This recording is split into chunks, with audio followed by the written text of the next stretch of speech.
2장 1절의 말씀에 보니까 첫째로 고난 문제, 모든 사람을 위하여 간구와 기도와 도구와 감사를 하여라, 이렇게 권면하고 있습니다.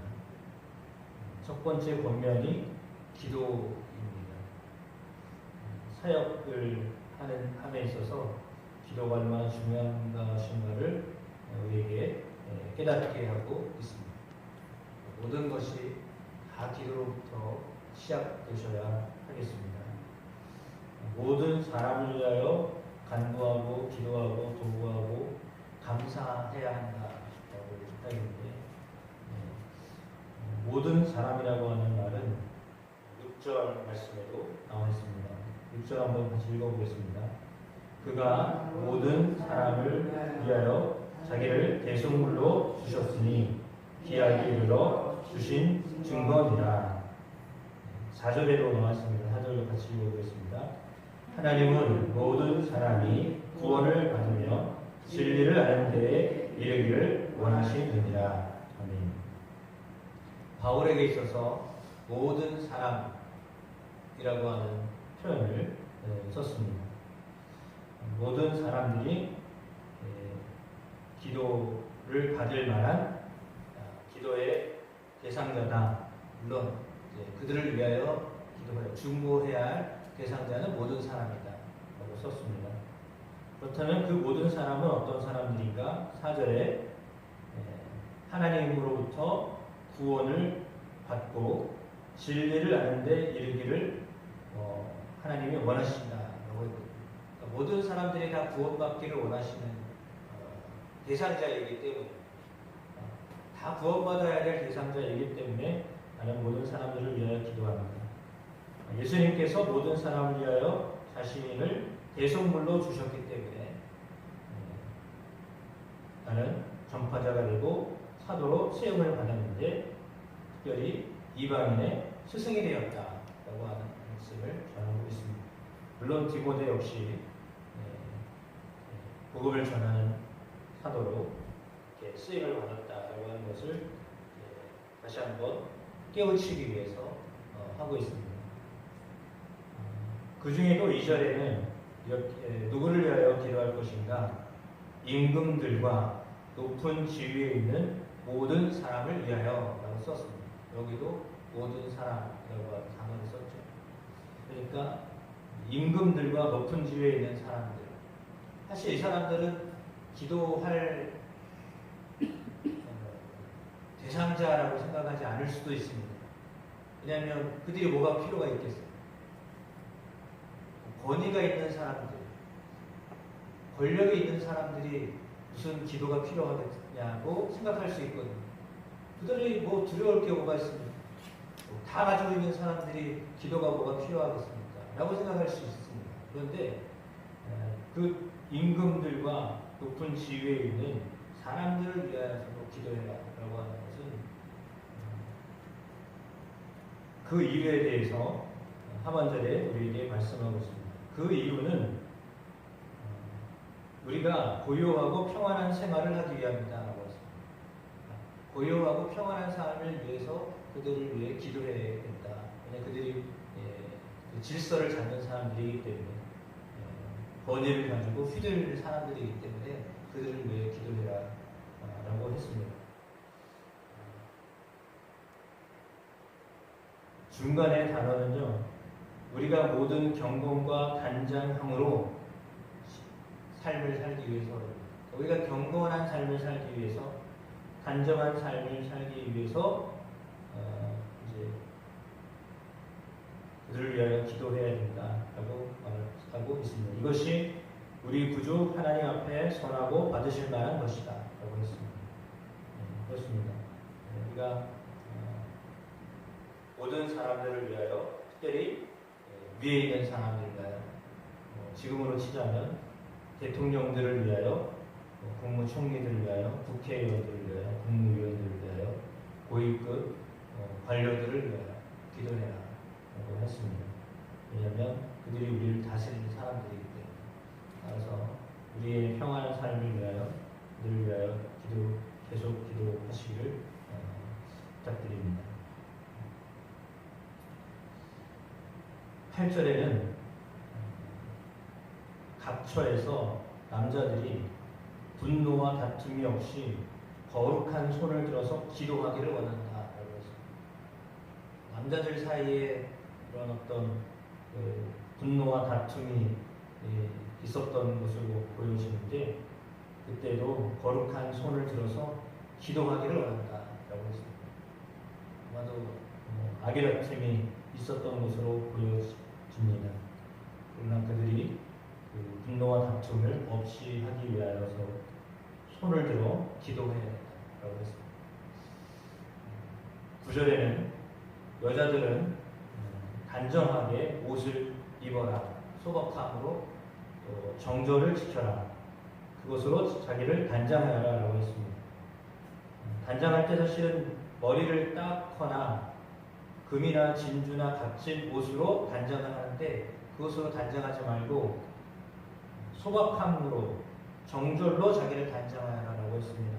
그리고 더했습니다. 10절에 오직 선행으로 하기를 원하노라 라고 했습니다.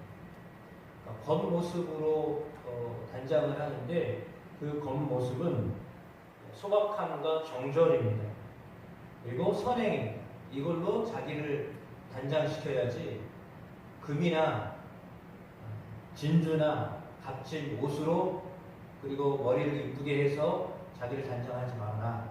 겉모습으로 하지 말고 너희의 속 사람으로 하고 그리고 선행으로 하여라. 그것이 너희를 단장할 것이다 라고 이렇게 이것이 하나님을 경외하는 사람들에게 마땅한 것이다 라고 했거든요. 물론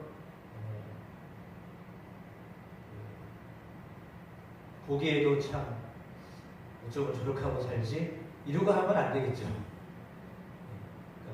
뭐 전혀 꾸미지 않고 살라는 이야기가 아닙니다. 예. 남들이 보기에 좀 또 보기 어렵다 이거는 아니죠. 그러나 남들이 보기에 왜 이렇게 이쁘지? 너무 그렇게만 하지 말아라 그 얘기입니다. 남들이 보여주려고 남들이 잘 보이기 위해서 이렇게 하지 말고 참 보여줄 것이 뭐냐? 너의 선행이다. 그리고 너의 소박함이다. 정절이다. 이걸 보여줘라 라고 하는 거죠. 이것이 하나님을 경외하는 사람들에게 마땅한 것이다 라고 했습니다. 물론 11절, 12절은 요즘 같은 시대에 맞는 말인지 모르겠지만 당시에는 그랬던 것 같습니다. 일체 순종함으로 조용히 배워라. 여자가 가르치는 것, 남자를 주관하는 것을 나는 허락하지 않는다. 조용해라. 오직 조용해라. 이렇게 했습니다. 당시에 무슨 문제를 일으켰던 여자들이 있었던 것 같습니다. 그러니까 이런 말이 나왔겠죠. 그렇습니다. 그러면서 설명을 하는데 아담이 먼저 지음을 받았고 하와가 그 후에 지음을 받았고 아담이 속은 것이 아니라 하와, 여자가 속았기 때문에 죄에 빠졌다. 그러니까 여자가 너무 나서지 말아라 라고 하는 이제 그런 논리를 이제 여기 창세기에서 쓴 거죠. 물론 그러나 우리가 듣고 있듯이 남자가 결혼해가지고 나중에는 누구 말을 들으라고 그래요? 여자가 아니라 부인 말을 들으라고 그러잖아요. 여자가 아니에요. 부인의 말을 들으라 라고 했거든요. 여자와 부인은 달라요. 똑같은 말은 아니에요. 여러분 오해하시면 안 되는 게 이제 말이 그렇다는 얘기지. 그러니까 왜냐하면 생각을 더 많이 하고 이렇게 하는 사람이기 때문이다. 그거죠. 그렇다면 실은 생각을 많이 하는 사람, 남자는 단순하기 때문에 깊이 생각을 잘 안 하거든요. 당장 뭐 이런 거 이렇게 하지 깊이 생각 안 하기 때문에 그런 건데 생각을 더 여자들이 많이 하는데 똑같은 여자라도 여기 안 계시니까 다들 결혼하셨던 분들이니까 결혼을 한 사람과 결혼하지 않은 사람은 또 차이가 있습니다.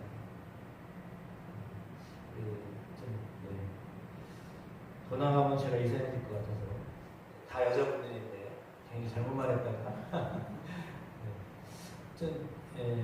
오늘 본문의 말은 뭐냐면 15절에 여자들이 만일 정숙함으로 믿음과 사랑과 거룩함에 거하면 그의 해산함으로 구원을 얻으리라 이렇게 말하고 있습니다. 정확하게 바울이 무엇을 말하려고 했었는지는 잘 모르겠습니다. 그런데 정숙함으로 믿음과 사랑과 거룩함에 거해라 라고 하는 말을 하고 있습니다. 조용하게 너희의 믿음과 사랑과 거룩함에 거하라. 그렇게 하면 그의 해산함으로 구원을 얻으리라 라고 하였습니다.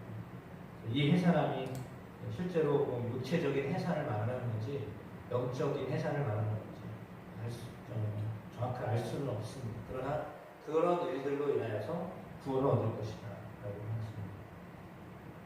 물론 그 당시에도 많은 여자분들이 예수님을 믿는 역사가 일어났을 것입니다. 우리가 알고 있듯이 예수님 곁을 지켰던 사람들은 대부분 여자들입니다. 유럽에서 가장 먼저 복음을 받아들였던 사람도 역시 루디아 여자분입니다. 곳곳에 여자분들이 있습니다. 그분들이 다 협력하고 협조하고 도와줬기 때문에 복음에 전해지는 사실입니다. 그러나 반면에 또한 여자들이 너무 또 이렇게 잘못 인도하여서 질서를 어긋나게 하는 일들이 일어나게 했다는 것이 또한 현실이기도 합니다. 왜냐하면 영적으로 좀 더 깊이 들어갈 수 있기 때문에 그렇거든요. 그러다 보니까 질서 없는 그런 어떤 모습을 보이기도 했던 것으로 바울이 이제 보고 있는 것 같습니다. 그걸 염려했던 것은 디모데가 사실은 젊고 여리고 약하였던 사람이기 때문에 여자이고 좀 영적이고 강한 사람들이 있었을 때 디모데가 목회를 제대로 하지 못했을 거라고 생각되어집니다. 그래서 그에게 그런 권면을 한 것으로 보여집니다. 아무래도 그런 영향들이 있기 때문에 그랬던 것으로 보여집니다. 근데 그것은 뭐 당시의 어떤 상황인데 가장 중요한 것은 여자이건 남자이건 물론 오늘 본문은 여자에 대한 이야기를 주로 많이 했습니다. 뒤쪽에 여자분들에 대한 이야기를 주로 많이 했는데 그만큼 활동을 많이 했기 때문에 그런 이야기를 한 거죠. 그래서 조심해야 된다라고 그렇게 가르쳐라라고 하는 것을 알려주었습니다. 활약을 많이 하기 때문에 그랬습니다. 남자에 대한 것은 사실은 8절 딱 한 절이에요. 그들이 다투고 분노하는 것을 쉬도록 하기 위해서 거룩한 손으로 기도하게 해요. 그건 단 한 줄이에요. 뒤부터 다 여자들에 대한 이야기예요. 그 얘기는 뭐냐면 여자들이 일이 많았다라는 거예요. 그만큼 위해서 역할도 많았고 그랬다는 얘기입니다. 물론 그때나 지금은 역시 마찬가지입니다. 대부분 여자분들이 일을 하고 이렇기 때문에 남자들의 이야기 거의 없잖아요. 손들어 기도해라 이 얘기가 없어요. 근데 그 뒤에는 이제 여자들에 대한 이야기들을 많이 썼는데 물론 그만큼 활약을 많이 하였기 때문입니다. 일을 많이 해야 했기 때문에 그들이 일을 잘 할 수 있도록 권면해라 라고 하는 말이죠. 하지 말아라 라는 말이 아니라 그들이 일을 잘 할 수 있도록 잘 교훈을 주어라 라고 했습니다. 그 목적은 뭐예요? 맨 처음에 나와 있는 것처럼 모든 사람들을 위해 기도해라 라고 합니다. 모든 사람들을 위해 기도하기 위해서 이렇게 해야 된다 라고 했습니다. 저나 여러분이나 다 기도하는 사람들인데 우리의 기도를 통해서 나라의 질서가 잡히고 교회의 질서가 잡히고 우리의 기도를 통하여 하나님이 구원하시는 일에 우리의 기도가 쓰임받게 되기를 축복합니다.